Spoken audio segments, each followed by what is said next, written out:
తెలంగాణలో IAS IPS అధికారులు పెద్ద కుంభకోణం చేశారు. మన తెలంగాణ ఉన్నత న్యాయస్థానం తీవ్రంగా పరిగణించింది ఈ అంశాన్ని. భూదాన్ భూములు వీళ్ళు కొనుగోలు చేయాలి. వీళ్ళకి అసలు ఎలా వచ్చాయి? వీళ్ళకు ఎవరు చేశారు?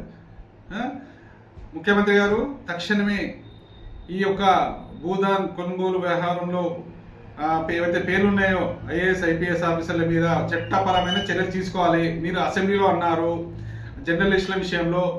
అదే విషయం నేను ఒక ఉత్తమ జర్నలిస్ట్ అవార్డు తీసుకుని ఒక జర్నలిస్ట్గా ప్రశ్నిస్తున్నాను.